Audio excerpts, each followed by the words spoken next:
ماں باپ کے 3 عمل اپنی اولاد کی زندگی خطرے میں ڈالتے ہیں۔ حضرت علی رضی اللہ تعالی عنہ سے ایک عورت نے پوچھا، کیا ایسے بھی میرے کوئی عمل ہو سکتے ہیں جو میری اولاد کے لیے خطرے کا باعث بن سکتے ہوں؟ تو حضرت علی نے فرمایا کہ ماں باپ کے 3 ایسے کام جو کہ اولاد کو موت کے منہ تک لے جاتے ہیں، وہ 3 عمل یہ ہیں۔ بسم اللہ الرحمن الرحیم۔ مسلم شریف کی حدیث میں یہ بات روایت ہے کہ حضرت محمد صلی اللہ علیہ وسلم نے فرمایا، اگر میں ماں باپ کو اس دنیا میں زندہ پاتا اور میں عشاء کا فرض پڑھ رہا ہوتا اور پھر میرے ماں باپ میں سے کوئی مجھے آواز دیتا تو میں نماز چھوڑ کر انہیں لبیک کہتا۔ ایک دفعہ حضرت علی رضی اللہ تعالی عنہ اپنے حجرے میں موجود تھے کہ ایک بوڑھی عورت آئی اور عرض کی، اے امیر المؤمنین، میری 2 ہی اولادیں ہیں، ایک بیٹا اور دوسری بیٹی، وہ دونوں ہی نافرمان ہیں اور وہ دونوں اکثر بیمار رہتے ہیں۔ میری بیٹی کا رشتہ لینے کے لیے کوئی تیار نہیں اور بیٹے کو کوئی رشتہ دینے کے لیے تیار نہیں۔ میں ایسا کون سا عمل کروں جس سے ان کی زندگی میں برکت آئے اور وہ عمل انہیں نفع دے اور وہ میری نافرمانی بھی نہ کرے، وہ صحت یاب بھی ہو جائیں؟ میں ایسا کون سا کام کروں؟ کیونکہ وہ دونوں نافرمان ہیں، میرا کہا نہیں مانتے، میرا بیٹا شراب اور دیگر گناہ بھی کرتا ہے، وہ دونوں دین اسلام سے مطابقت نہیں رکھتے۔ اے امیر المؤمنین، مجھے کوئی ایسا عمل بتائیں جس سے وہ دونوں راہ راست پر آ جائیں، دونوں کے رشتے بھی ہو جائیں، وہ فرما بردار بھی بن جائیں اور دونوں صحت مند بھی ہو جائیں۔ حضرت علی رضی اللہ تعالی عنہ نے اس عورت سے فرمایا کہ ماں باپ کے 3 ایسے گناہ جن کی سزا اولاد کو بھی ملتی ہے، وہ 3 عمل ایسے ہیں جس سے اولاد کا تعلق جڑ جاتا ہے۔ حضرت علی رضی اللہ تعالی عنہ نے فرمایا، اگر ماں باپ یہ عمل کرتے ہیں تو ان کے عملوں کی وجہ سے اولاد بھی اس جرم میں شریک کر دیے جاتے ہیں۔ اس خاتون نے پوچھا، وہ 3 عمل کون سے ہیں؟ حضرت علی نے فرمایا، وہ 3 عمل یہ ہیں۔ نمبر 1، جس گھر میں والدین قرآن مجید کو سمجھنے کے باوجود اس کی تلاوت نہ کریں تو ایسے والدین تو خود اللہ تعالیٰ کے عذاب کے مستحق ہوتے ہی ہیں، لیکن اس کی سزا ان کی اولاد کو بھی ملتی ہے۔ ایسے والدین کی اولاد نافرمان، بے حیا ہو جاتی ہے۔ آپ اپنے گھروں میں دیکھیں کہ قرآن مجید جو کہ اللہ تعالیٰ کی آخری کتاب ہے اور محمد مصطفیٰ صلی اللہ علیہ وسلم پر نازل ہوا اور یہ قیامت تک مسلمانوں کے لیے ہدایت کا منبع ہے، لیکن افسوس کہ ہم صرف رمضان میں قرآن کو پڑھتے ہیں یا پھر جب کوئی فوتگی ہو جائے قرآن مجید ہمارے گھروں میں موجود ہوتا ہے اور اس پر دھول جم جاتی ہے، مگر ہم اسے کھول کر پڑھنے کی کوشش نہیں کرتے۔ ہمیں چاہیے کہ اس مقدس کتاب کی تلاوت کریں تاکہ ہمارے گھروں میں اللہ تعالیٰ رحمتیں اور برکتیں نازل فرماتا رہے۔ نمبر 2، حضور نبی کریم صلی اللہ علیہ وسلم کا فرمان اقدس ہے کہ ایک دوسرے کو گالیاں دینا اسلام میں حرام ہے۔ والدین کو دیکھ کر اولاد جوان ہوتی ہے، جیسا طرز عمل والدین کا ہوگا اولاد بھی ویسی ہوگی۔ جن بچوں نے ساری عمر اپنے والدین کو لڑائی جھگڑا کرتے، گالیاں دیتے دیکھا تو ایسی اولاد سے والدین کیسے توقع رکھ سکتے ہیں کہ ان کی اولاد فرما بردار ہوگی؟ اسی لیے حضرت علی نے فرمایا کہ ماں باپ کو چاہیے کہ دین اسلام میں بات چیت کے جو طریقے بتائے گئے ہیں ان پر عمل کریں تاکہ ان کی اولادوں کی تربیت درست طریقے سے ہو۔ اس طرح آپ کی اولادیں نافرمان اور بے حیا نہیں ہوں گی۔ اپنے گھروں میں نیکی کی باتیں پھیلائیں، اپنی اولاد کو نیکی کا درس دیں۔ اپنی بیٹیوں کو حضرت فاطمۃ الزہرا اور حضرت عائشہ صدیقہ رضی اللہ تعالی عنہا کے واقعات بتایا کریں، ان کے طرز زندگی کے متعلق بتایا کریں تاکہ ہماری بیٹیاں باحیا اور پردہ دار ہوں۔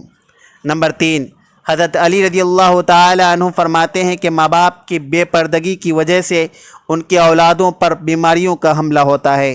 حدیث صحیح بخاری میں حضرت ابو ہریرہ رضی اللہ تعالی عنہ سے روایت ہے کہ نبی کریم صلی اللہ علیہ وسلم نے فرمایا کہ پردہ کرنے والی عورت پر جنت واجب ہے، جبکہ بے پردہ عورت پر جہنم واجب ہے۔ جس گھر میں بے حیائی و بے پردگی ہوتی ہے تو اللہ کے فرشتے ایسے گھروں میں رہنے والوں کے لیے بد دعا کرتے ہیں اور شیطان ایسے گھروں کو اپنا بسیرا بنا لیتے ہیں۔ جہاں بے پردگی عام ہو اس گھر کی اولادیں بے حیا، نافرمان اور غلط کاموں کا شکار ہو جاتی ہیں۔ یہی نہیں بلکہ پریشانیاں اور مصیبتیں ایسی اولاد کا مقدر بنتی ہے، یہ ان کے والدین کی بے پردگی کی وجہ سے ہوتا ہے۔ جس گھر میں بے حیائی ہوتی ہے وہاں اللہ کی برکت و رحمت نہیں ہوتی۔ ایسے ماں باپ کی اولادیں فتنوں اور بلاؤں سے محفوظ نہیں رہ سکیں گی، کیونکہ اللہ کے فرشتے جو ان فتنوں کو روکتے ہیں وہ تو اس گھر سے چلے جاتے ہیں۔ ایسی اولاد ماں باپ کی نافرمانی کرتی ہے اور ہمیشہ پریشانی میں مبتلا رہتی ہے۔ ماں باپ کو چاہیے کہ وہ پردے کا خاص خیال رکھیں تاکہ ان کی اولاد بھی ان کی پیروی کرے۔ آپ نے مشاہدہ کیا ہوگا کہ آپ کے ارد گرد جو ماں باپ پردے کا خیال نہیں رکھتے تو ان کی باتیں زبان زد عام ہو جاتی ہے۔ اکثر عورتیں یہ کہتی ہوئی دیکھائی دیتی ہے کہ پردہ دل کا ہونا چاہیے، تو ایسی عورتوں کو اللہ کے غضب سے ڈرنا چاہیے کہ کیا ان کا دل حضرت فاطمۃ الزہرا اور حضرت عائشہ کے دل سے زیادہ پاک ہے؟ اگر ان کے لیے پردے کا حکم تھا تو آج کی خواتین اپنے آپ کو کس جگہ پر دیکھتی ہے؟ ناظرین، اپنی بیٹیوں کو حضرت فاطمۃ الزہرا رضی اللہ تعالی عنہا کے واقعات بتائیں اور انہیں بتائیں کہ ان کی رول ماڈل کون ہونی چاہیے۔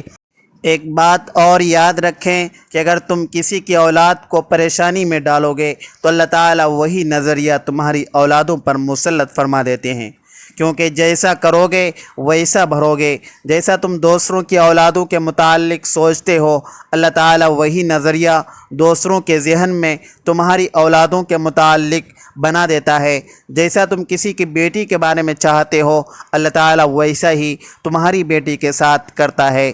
حدیث پاک کا مفہوم ہے کہ نبی کریم صلی اللہ علیہ وسلم کے پاس ایک صحابی آئے اور عرض کی، یا رسول اللہ، فلاں صحابی عورت کو چھپ چھپ کر دیکھتے ہیں۔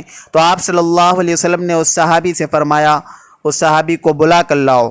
جب وہ صحابی آپ کی خدمت اقدس میں حاضر ہوئے تو آپ نے اس سے کہا، تم اپنے گھر کی حفاظت کی ذمہ داری چھوڑ گئے ہو کیا؟ صحابی نے جواب دیا، نہیں، میں تو اپنے گھر کی آپ کے فرمان کے مطابق نگہبانی کرتا ہوں۔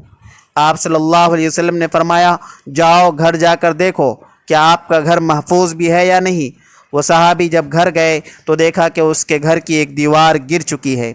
وہ صحابی واپس آپ صلی اللہ علیہ وسلم کی خدمت میں حاضر ہوئے اور پوچھا، یا رسول اللہ صلی اللہ علیہ وسلم، یہ کیا معاملہ ہے؟ تو آپ صلی اللہ علیہ وسلم نے فرمایا، اگر تم شمسی کی عورت کو دیکھو گے تو اللہ تعالیٰ تمہارے گھر کی دیواریں گرا دے گا۔ دوسروں کی بیٹیوں کو اپنی بیٹیاں سمجھو، ہر بہن کو اپنی بہن سمجھو، تاکہ تمہاری عزتیں بھی محفوظ رہ سکیں۔ نمبر 3، حضرت علی رضی اللہ تعالی عنہ نے فرمایا، جو ماں باپ اپنے گھر میں حلال حرام کا فرق نہ کرتے ہوں، حرام وہ نہیں کہ حرام جانور کھا لیا جائے یا کوئی حرام چیز کھائی جائے، یہ تو قطعاً حرام ہے۔ حرام وہ جو حلال کو حرام کر کے کھایا جاتا ہے، کسی کا دھوکہ فراڈ کر کے اس کا حق کھا لیا جائے یا کسی غریب مسکین کا حق کھا لیا جائے تو یہ بھی حرام ہے۔ اگر حرام مال بچوں کو کھلایا جائے تو اولاد نافرمان، بے حیا اور بیماریوں میں مبتلا ہو جاتی ہے۔ آج کل یہ بیماری ہمارے معاشرے میں عام ہو گئی ہے۔ حرام کھانے والے اسے حلال سمجھ کر کھا رہے ہیں۔ اللہ تعالی ہم سب کو رزق حلال کمانے کی توفیق عطا فرمائے، آمین۔ ناظرین، ویڈیو اچھی لگے تو ویڈیو کو لائک کریں، شیئر کریں، چینل کو سبسکرائب کریں اور کمنٹ باکس میں اللہ تعالیٰ کے 99 ناموں میں سے ایک نام ضرور ٹائپ کریں۔ اگلی ویڈیو تک کے لیے اجازت دیجیے۔ اللہ حافظ۔